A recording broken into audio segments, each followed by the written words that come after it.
All right, so welcome. I'm here with Priyanka, and we're gonna do a little tutorial on Cobra and upward facing dog and the differences between the two. Often in a vinyasa class, I can see that most students don't really know how Cobra and up dog are different, and often a lot of stress is put into the joints, into the low back, and people tend to think that it's a pose that isn't really good for them. However, when it's done right with proper core engagement, it can be a very healthy back bend and really good for unraveling stress that you pick up throughout the day from sitting in a desk or sitting in a chair.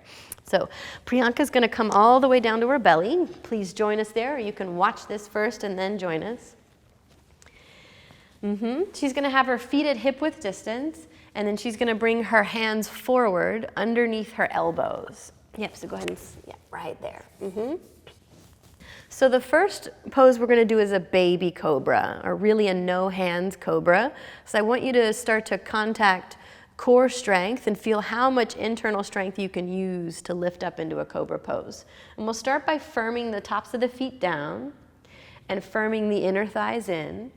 And we'll find a little bit of length for the low back by lengthening the tailbone back towards the heels and firming the belly button up and in. So that's going to engage core a little bit.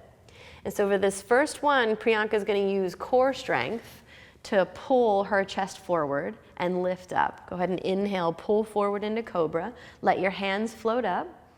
Yep, so using no hands, she's using all core strength. She's going to lengthen her tailbone back a little more. Firm her belly button in, and then use that core strength to lift up. Inhale, one more breath, and exhale, lower down. Good, we'll do two more baby cobras, no hands. Inhale, lift up, rooting down through the tops of the feet. Exhale, lower down.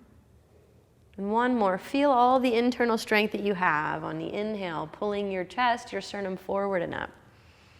And exhale. Good, so this next cobra will take up a little higher. Go ahead and pull forward and up. And then press your palms down and start to lift up as high as you can, but still keep the hip bones on the ground. So go ahead and lower your hip bones back down. So with Cobra, the hip bones stay on the ground.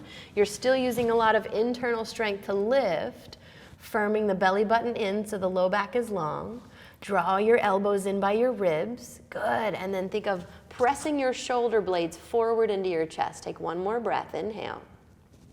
And then exhale, lower down. Good. So the main differences between Cobra and up dog is one, the arms are gonna straighten, and two, the feet will press down and the hips will finally lift off the ground as well as the thighs. So we'll pass through Cobra to come into upward facing dog. Go ahead and press your feet down again, firm your thighs in, firm your belly button in, and then inhale, use your internal strength to pull forward and up. Press your palms down, go ahead and lift up a little higher, squeeze your elbows in. She's gonna straighten her arms and then lift her thighs up. Good. Lengthen your tailbone back a little bit, and then press your shoulders forward into your chest, lift your sternum. One more breath. And then tuck your toes. Lift your hips up and back. We'll come to downward facing dog. You can press back, come to child's pose. Good. If you want to connect these poses to a vinyasa, to downward facing dog, chaturanga, then join us for the vinyasa tutorial. That one's about 10 minutes. Thank you, Priyanka.